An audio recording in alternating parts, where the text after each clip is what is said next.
Okay. Afternoon, my name's Ron Coleman. Mr. Baroni has invited me to come and talk about a couple forms. First form I want to talk about is Pian Sangha.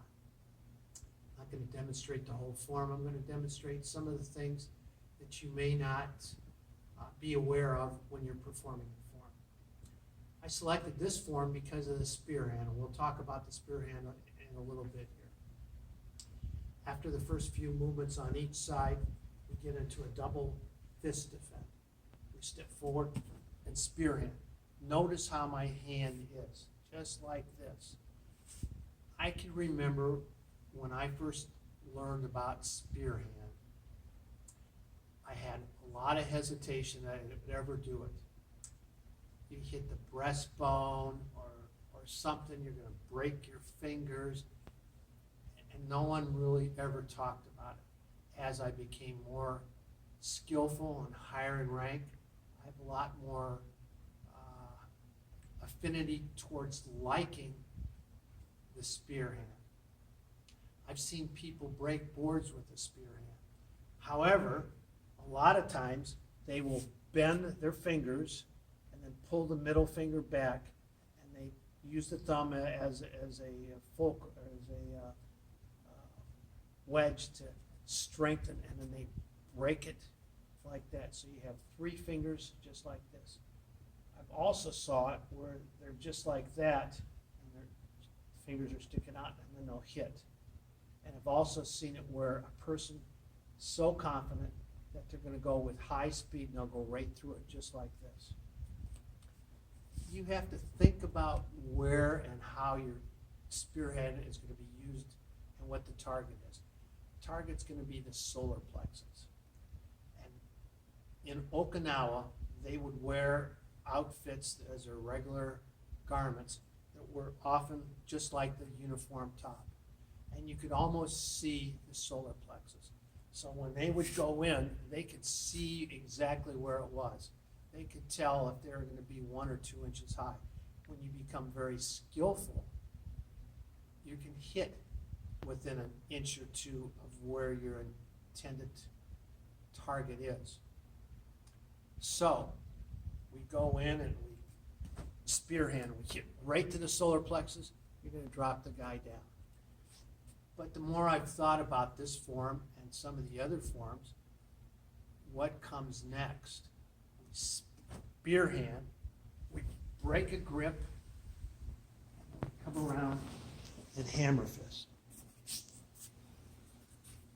So what I've envisioned is that when you spearhand, someone has grabbed you, you're breaking the grip, and you spin and break it so fast, and you want to take this hand off, come around into a horse riding stance, and then hammer fist.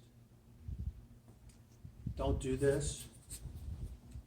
Spearhand, and then just come around, hammer fist, and then just kind of go like that. See if you can get both hands off.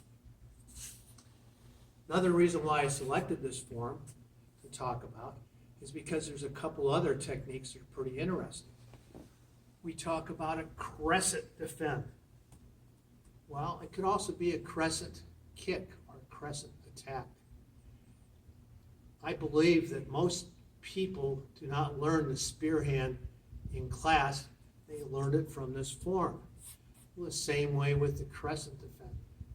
You have 5 basic starting kicks, and then you get to this form and you do a defend. It can also be a kick. Consequently, they're not as good at it as maybe front kick, side kick, roundhouse, back kick, so forth. So when you do your crescent defend, you're going to come down and stomp down on the person's toes.